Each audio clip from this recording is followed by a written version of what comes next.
At one point, I was going to sit down and read this whole thing to you like an audiobook, but self-study for self-realization is about something that you actually do. So I'm going to go through the main points in each chapter and just talk about it like I do when I'm teaching this in person. And you don't even need to have the book for this. We do have to start with the biggest obstacle that I've found, not just for myself, but with almost every student and client. And the big problem isn't usually a lack of desire or even a lack of understanding. Most people already are at least aware of what needs to be done. The problem for nearly everyone is finding something that you're actually willing to do and a way to keep doing it. So everything here is meant to give you structure and inspiration for creating an ongoing practice. And something that you can come back to when you're feeling confused or overwhelmed or not feeling overly inspired to do what needs to be done. And you don't have to hold any specific beliefs for this to work. You don't have to identify with any group or follow any particular path. And you don't even have to be working with a specific problem.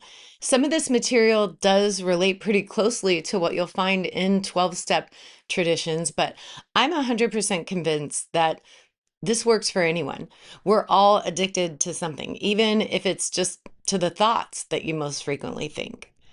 And I have done a lot of work with people in the recovery community, but the vast majority of the people that I work with come to me looking for solutions to everyday problems. And if you're wondering why you should listen to me, you should know that I'm not trying to get you to listen to me.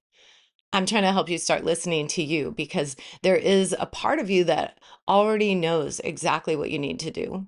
And even though at this point in my life, I do have a long list of qualifications for helping you do that, I'm not a doctor, I'm not a psychiatrist or a certified therapist, but the way the human brain and neurology works has been a lifelong interest of mine and a path with a passion to understand myself and to help other people do the same led me to a similar place. I do have several certifications in the realm of psychology.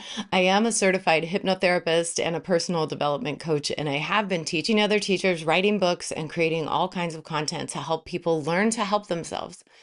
But if you're in a really dark place right now, my advice is always to go seek professional help and then come back to this. I do believe mental health care professionals are specifically trained to help you work with something that's very specific. But I also believe that so much of this is work that you have to do for yourself. My focus has always been on the philosophy and the mental part of the practice, and my interest in that started early.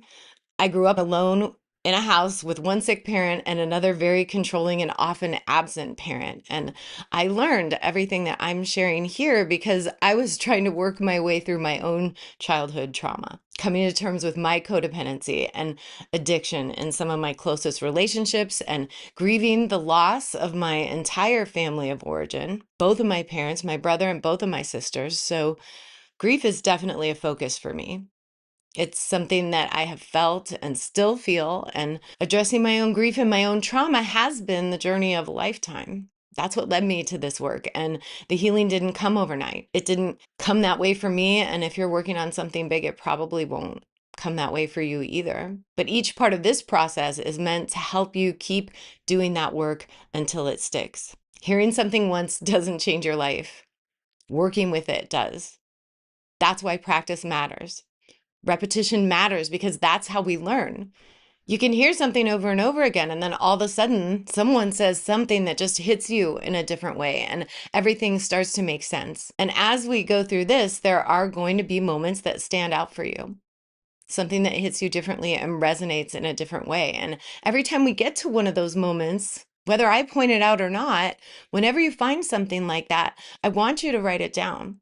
That's the gold we're looking for. Write it in a notebook, write it in the comments, write it down somewhere so you don't lose it. We're going to talk about this more, but I really do believe that even if you just write it down one time and never look at it again, that simple process is the easiest way to hang on to the insights that you find here. And then you add on to those insights. I'm begging you to write your own insights in the comments. Share them for everyone else who's listening along here.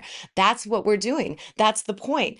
The next chapter in this book is about setting the structure for your own ongoing practice. And if you haven't already subscribed, I really hope you will now so you get the notifications, because I really do believe this is the most important work that you'll ever do. The whole point is to start studying yourself and listening to the part of you that has something meaningful to say.